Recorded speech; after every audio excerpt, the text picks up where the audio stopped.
Hello guys. Hello sa mga Gemini. Okay, Gemini. Kung kayo ay Gemini, para sa inyo ang reading na to. At sa huling araw ng September ito na reading for you.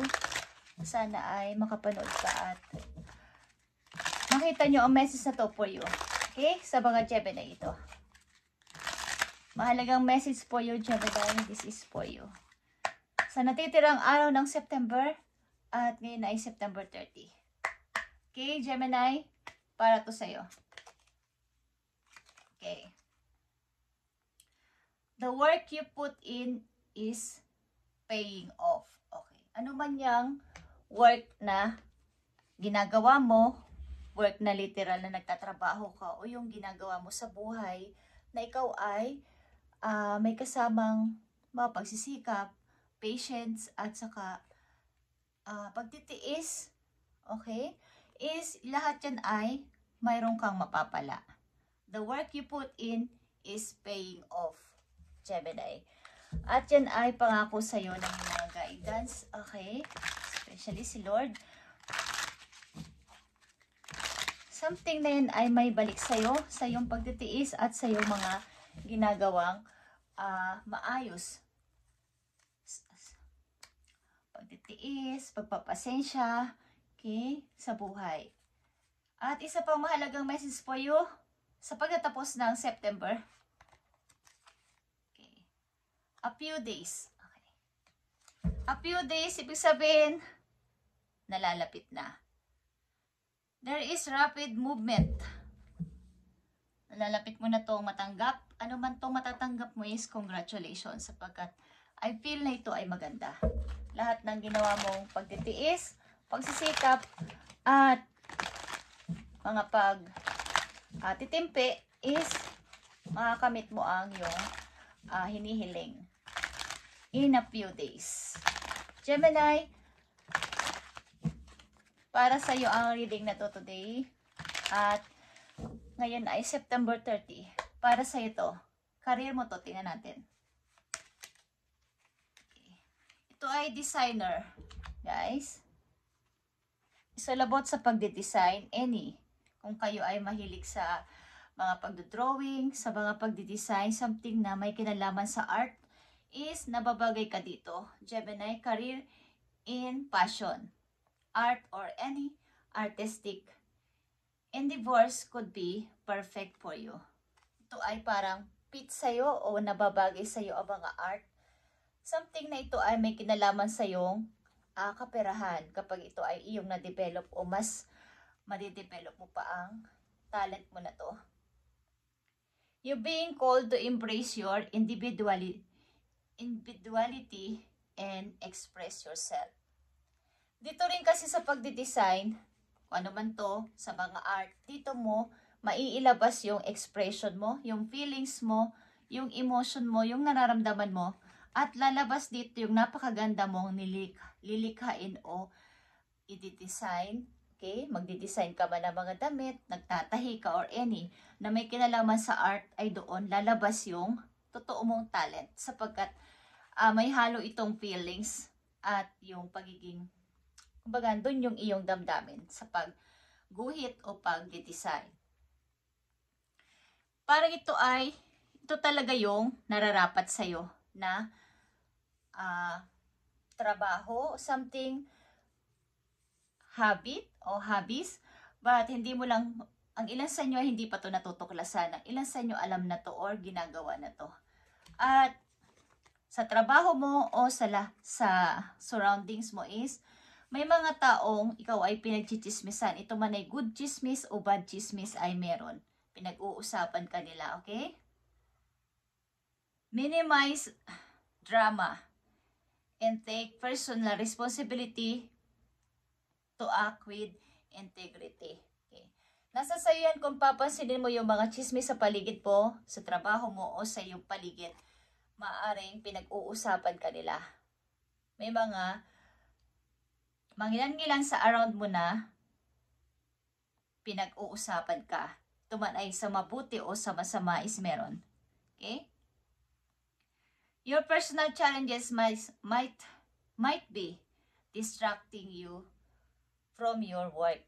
Nadidistract ka rin sa work mo dahil sa mga tao na to, sa ilang Gemini na nandito sa reading, is nadidistract ka dahil sa mga tao na to na pilit at pilit kang pinag-uusapan o pinagchichismisan. Okay. Ano man chismis ito for you, para sa'yo is parang pinag-uusapan ka nila. Tingnan natin ang mga message for you, Gemini. Sa natitirang araw ng last day ng September. Okay.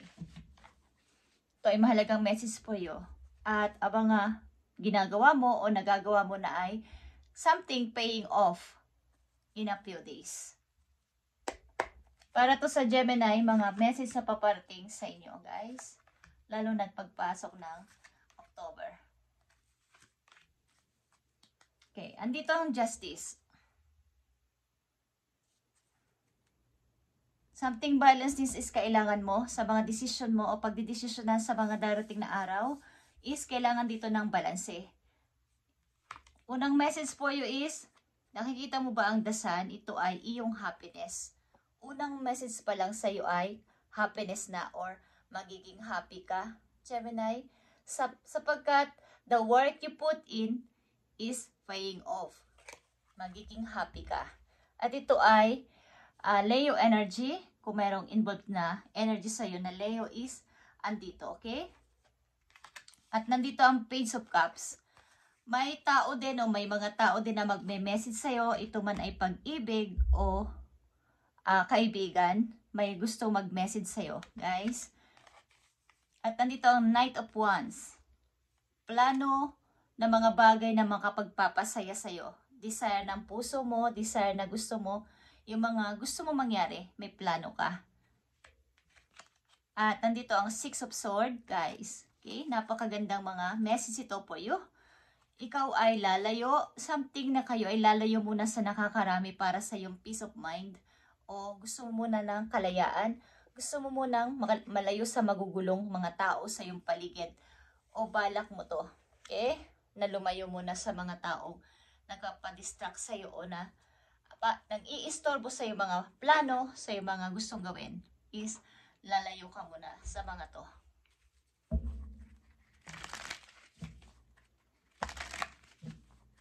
Sa natitirang araw ng September 30, para sa iyo to, Gemini. Makakamit mo na yung pinagtitiisan mo. Mukhang mayroon kang sa mga darating na araw is magiging masaya ka. Okay? Ang ilan sa inyo ay pipilitin mo na mag-relax o mag-rest o gusto mo nang lumayo sa magugulong tao sa iyong paligid. O gusto nyo munang mapag-isa. Tingnan natin. Gemini, mga message pa po you sa natitirang araw ng September. Okay. The Hermit is here, guys. Nag-iisip-isip ka sa iyong future. At maaring sa inyo, ilan sa inyong Gemini na nandito sa reading ay talaga nagkaroon ng wake-up call. Something na may natutunan sa nakaraan at mayroong mga napagtanto sa buhay na mayroong pa pala akong dapat na bigyan ng pansin bukod sa sitwasyon ko na magulo na to or sa mga sitwasyon na gumugulo sa akin. May dapat pa pala akong alamin or may dapat pa akong matuklasan. Nandito ang Death at ito talaga ay pag-uumpisa ulit something na may mga pinagdaanan kayong mahirap na kumbaga mahirap makasurvive doon dati. But this time, makakamit mo na yung happiness, magiging masaya ka. Okay? Parang maraming nawala sa'yo. Mga mahal mo sa buhay. Something na may mga nawala na mahal mo na hindi mo nakita, hindi mo nadalaw, o hindi mo man lang napagtuunan ng pansin nung nandyan pa sila. Nandito ang Seven of Swords, guys. May magme-message sa'yo isang tao na maaaring ikaw ay niloko ng mga nakaraang taon, something, okay? 7 years ago, 7 months ago, 7 weeks. merong magme-message sa'yo para di ko alam kung gusto ka ulit niyang paniwalain or pangakuan at maging aware ka dito. Ito ay may mapang-akit na ngiti. Okay? Mapang-akit na ngiti ang person na to. At nandito ang Knight of Wands and Nine of Pentacles, guys. Sa pinaplano mo na to, na iyong gusto talaga ay dito ka uunlad. Magkakaroon ka dito ng freedom sa iyong kaperahan, Gemini. At mag-ingat ka lang palagi talaga sa paligid mo sapagkat may mga nagmamasid kung paano ka mag-ipon, paano ka uunlad. May mga gustong makita ang iyong mga ginagawa. Kung okay ka na ba? Maayos na ba ang kalagayan ni Gemini? May nagmamasid sa'yo, okay? At Six of Swords is strength is here. Okay. Maaring pagod ka na sa mga taong pinapakisamahan mo at bawa kahit na ayaw mo na napapagod ka na, andyan ka pa din para sila'y alalayan, sila ay akuin yung mga responsibilidad na hindi naman para sa'yo. Gusto mo munang lumayo. Okay? Sa paligid na to. At malakas dito ang Leo, guys. Kung kayo ay dealing sa Leo at Scorpio, Aquarius, Capricorn is here. Scorpio. Aquarius. Okay.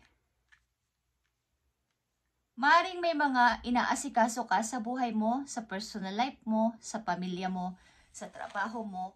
Halos lahat ay pinapakisamahan mo para, kumbaga, maging tahimik.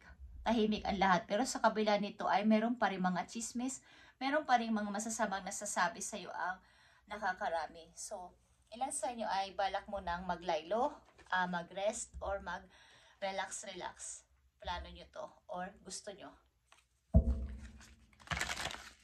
Para sa mga Gemini, payo sa inyo to o dapat inyo malaman. Lahat naman ng itong pagtitiisan mo ay makakamit mo ang nararapat para sa iyo na bigay ni Lord. Okay. The work you put in is paying off. Gemini, this is for you. Thank you. Okay, guys.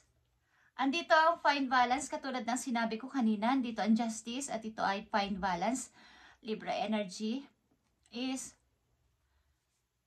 magkaroon ka ng balance sa lahat ng iyong ginagawa sa buhay.